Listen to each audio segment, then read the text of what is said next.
A theoretical string is nothing more than a formalization of what we already know as a string from our experience coding. In this first video, we'll introduce some string basics, including alphabets, strings, and string operations, then start thinking about sets of strings, which is where the second video on strings will pick up. We'll build our strings from symbols given by some finite set we call an alphabet, which we'll usually denote by a capital sigma. For example, we might use the alphabet sigma containing 0 and 1 to build binary strings such as 01001, 000, 1, etc. Or sigma containing the three letters ABC for building strings like AB, BCBA, BACA, etc. Later on, it will be useful to use accents to create different flavors of some symbols. For example, we could have A and B accented in two different ways, in addition to the regular A and B. We could even take an alphabet containing all ASCII or Unicode characters, bringing us back to what we normally think of as strings. Whatever symbols it contains, the only thing that matters about our alphabet sigma is that it's a finite set. To be of any use in building strings, our alphabet should have at least one symbol in it, so in general, sigma will be non-empty. It could very well contain just one symbol, though. For example, sigma consisting of just A lets us form strings consisting just of A's. A, AA, AAA, etc. You get the idea. Given an alphabet sigma, a string over sigma is simply any finite sequence of symbols from sigma. We'll simply call these strings when sigma is clear from context. To be clear, the alphabet provides an inexhaustible supply of each symbol, so symbols can be used more than once, and of course, the order of the symbols matters. If, for example, sigma contains 0 and 1, then examples of strings over sigma would be 01011 and 01101, which are different strings built from 2 zeros and 3 ones each. Note that we don't use any sort of delimiters on our strings, unlike our use of them in code. This cleans up notation a bit, but it does cause a problem for the empty string, which contains no symbols at all. It's shown here in a sparkling lavender color. This string causes a notational problem because containing no symbols, you can't see it. For this reason, we reserve the lowercase epsilon to represent this empty string. We'll often represent strings by variables, just as we do with numbers and sets and just as we do in code. This means that we'll have to be careful about how we read and write symbols and variables. Does an x mean the variable x or the symbol x? In general, we'll try to avoid using any letters for variables that match a symbol in our alphabet. But as extra protection, we'll use a typewriter font for symbols and italics for variables. Let's work with the alphabet sigma containing A and B for the rest of our examples. Note the definitions we're about to show work for any alphabet.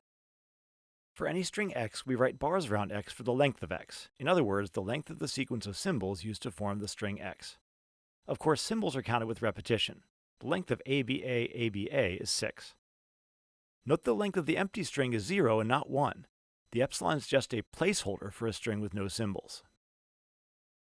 We have just one basic string operation, that of string concatenation, sticking two strings together. We typically think of this as a product of strings, writing it as a dot, or more often leaving it off altogether. Be very careful. Most programming languages use a plus sign for concatenation, but we'll have a different use for the plus sign later on. Right off the bat, thinking of concatenation as multiplication makes this string operation look like basic algebra. If x is ABB and y is BA, then x times y, or xy, is ABB BA. Our product operation has some familiar properties.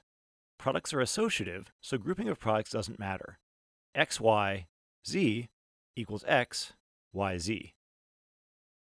Also, the empty string epsilon serves as an identity element for the string product, because tacking on the empty string does nothing. Epsilon X and X epsilon are simply X. Note two crucial differences from basic algebra, though. First, the string product is not commutative. With our X and Y, XY is ABB-BA, while yx is BA-ABB. Second, there are no such things as inverses or cancellation. Our string product can only make strings longer, not shorter. Once we have products of strings, the natural next step is to define non-negative powers. The nth power of a string x is simply the concatenation of n copies of the string x. This can be formally defined inductively. The 0th power of x is defined to be the empty string epsilon, which is what 0 copies of x look like. And for n greater than or equal to 0, x to the n plus 1 is defined as x to the n times x, n copies of x, followed by one more. Let's write the first few cases out to make it clear, illustrating with the example x equals ab. X to the 0 equals epsilon by definition, so ab to the 0 is epsilon. X to the 1 is x to the 0 times x, which is epsilon times x, which is x. So ab to the 1 is just ab. X squared is x to the 1 times x.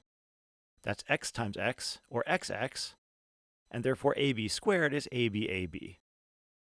X cubed is x squared times x by definition, which is xx times x, which is xxx, and therefore ab cubed is ab, and so on. Note that lengths of products and powers work out very nicely. The length of a product is simply the sum of the lengths, because we've simply tacked the strings together. And the length of a power is just the multiple of the length, because we simply repeated the string some number of times. Most of our work will be with sets of strings, so let's prepare a bit for that. Before we do, we should motivate our interest in sets of strings, which will be a central object of study throughout this entire course. There are two key principles to keep in mind. First, nearly any data that we're interested in studying can be encoded into a string of some sort. Indeed, we can think of the memory of our computer, or the byte stored in any file, simply as a string. For example, every positive whole number can be represented by a string in binary, in keeping with modern computer architecture. Problems about whole numbers can be considered as problems about strings.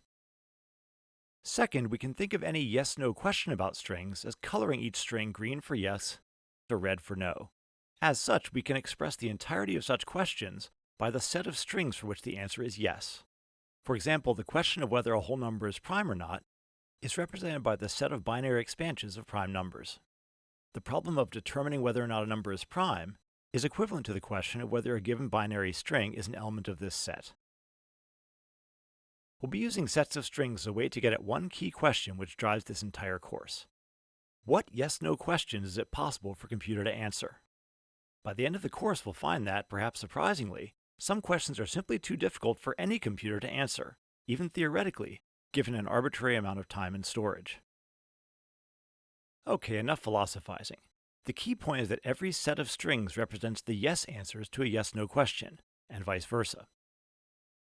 We'll be talking an awful lot about sets of strings, so let's get a few fundamentals straightened out.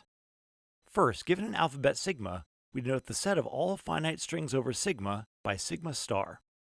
For example, if sigma contains the symbols a and b, then sigma star contains the empty string a, b, aa, ab, ba, bb, aaa, aab, and so on. You'll see sigmas and sigma stars all over the place in this course, so be sure to internalize these concepts and not let them just sit as glyphs on a page or screen. Sigma is just our set of symbols, and sigma star is the set of all finite strings that can be built from those symbols. Once we start talking about sets of strings, we'll hear size-related terms, such as empty and finite, used in a number of ways.